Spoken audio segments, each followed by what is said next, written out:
Hey guys, welcome back to the next episode of Optimize, the Infinifactory walkthrough. This time I'm covering production zone number 2, the 5 levels we got here. So we're starting with the terminal display reclamation.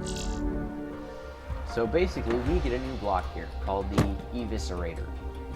And how this works is any block that touches it will be destroyed.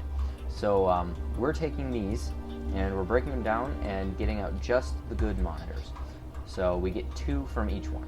And the way this works is stuff goes through these eviscerators, it gets chopped out, and then everything, the leftover monitors move down here. Some of them have extra broken monitors on them, so that's what this eviscerator is for right here. That'll just break it off.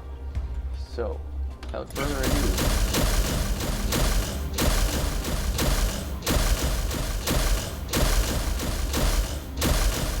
as you can see, everything just gets chopped up. And that is that. So next up we've got Shuttle Maintenance. And how this is set up is we get shuttles right here. They come in, but they have broken whatever these are, boosters, rockets, I don't care. Whatever there are, they're broken. So I need to chop those off. And this assembly line just keeps on moving the whole time. So then we need to have new ones to put on when it gets down here. So that's what this is for. We weld them together, and as soon as the main body gets down here, we weld them on, and then I've got this pusher here, or not a pusher here. This is called a blocker, and how that works is it's the opposite of a pusher. It's extended by default, and then when you send it a signal, it pulls itself back. So we can use that to stop the main body till the 2 pieces are welded on, and then it'll continue. So the way this works is we get our groups of 3, and by the time the first one is over here, the second one is ready to go and gets pushed off by this pusher I've got over here connected to this sensor. So then they both come down here and they wait to get welded onto the main body, which gets welded by this group right across the top there. And as soon as that's been welded on, the blocker unblocks and it continues on to the final destination.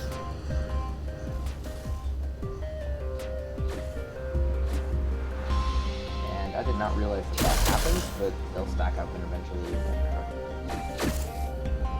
So as you can see, one gets done, it pushes the other, and they both get welded onto the body.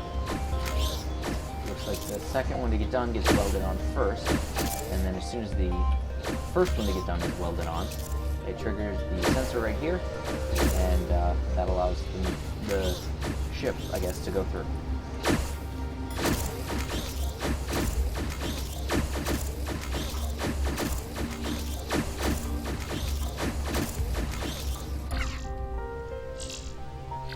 So, number 3, we've got the Oversight Terminal model number 6.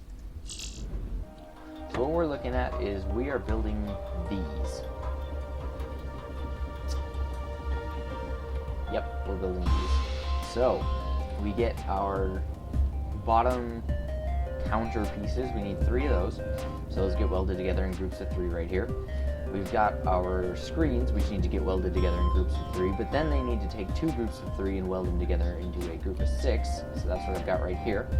And finally, we've got our little control consoles right here, which get welded together right here. And it's actually used as a trigger for the pusher down here to move the entire thing to the end. So we've got basically 3 parts that weld things together.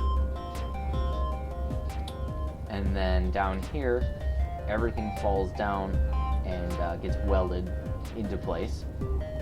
And that is triggered by this sensor right here.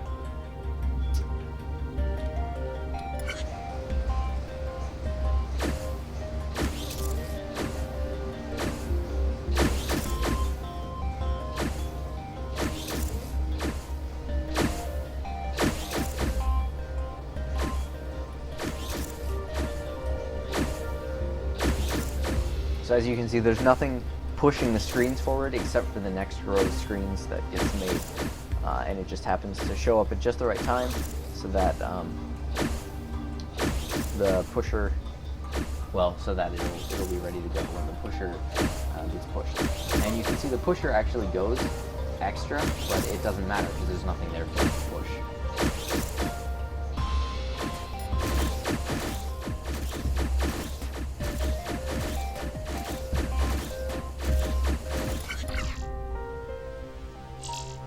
Alright, number 4, we've got maintenance on drones.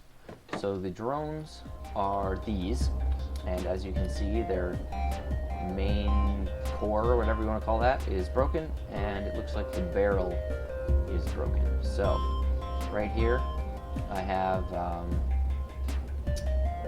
a setup which will push it through until the barrel has been destroyed, and then there's a gap here, so it'll get pushed over, and that'll destroy the back piece. And then this right here will push it back so it is square on the tracks.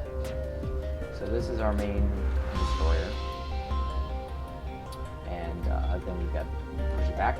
And over here, we take our new back piece. That gets moved on and welded in right here. And I've got a pusher there to prevent it from moving on until that's been welded on. And then over here, we're making these groups of 3 with the barrel, and it's rotating and falling down here so that it can get welded on also. So other than that, there's really not much to this. So I'll start down here, and you can see each section one at a time. So it starts off, and it breaks off the pieces it doesn't need, pushes it back on the side. We get over here, and it welds on a new white block piece, whatever you want to call it. And when we get over here, we've got the front pieces, and there's always 3 of them stacked up there, but that's okay because they always get used up.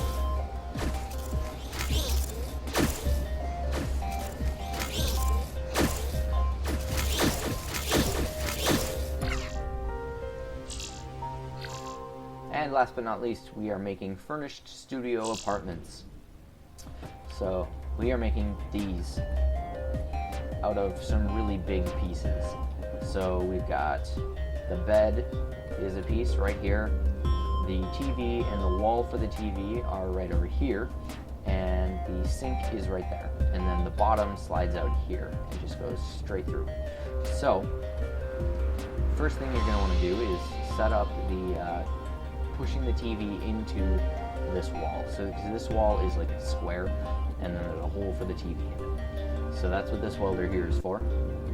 And they're going to move out, and the back wall will stop with this pusher, and then the TV will get pushed in and trigger the sensor so that it can continue moving on. Once it gets to here, it'll get pushed onto the main body, or bottom, or floor, or whatever you want to call it, of the apartment. So over here, all we've got is just the bed, and it moves on down here and gets welded on. And then the sink moves over here and also gets welded on. And I believe one of those triggers this blocker right here with that sensor so that it can continue moving on. So let's see this go.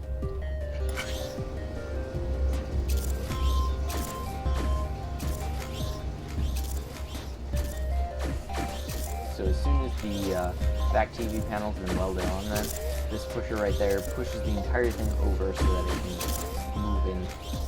Because these pushers have a tendency to push things over when they toggle a second time, or whatever you want to call it. So I actually use that for my advantage. Use that at, well, I didn't need to stop him for, I guess, but yeah. Not much else to say about this one.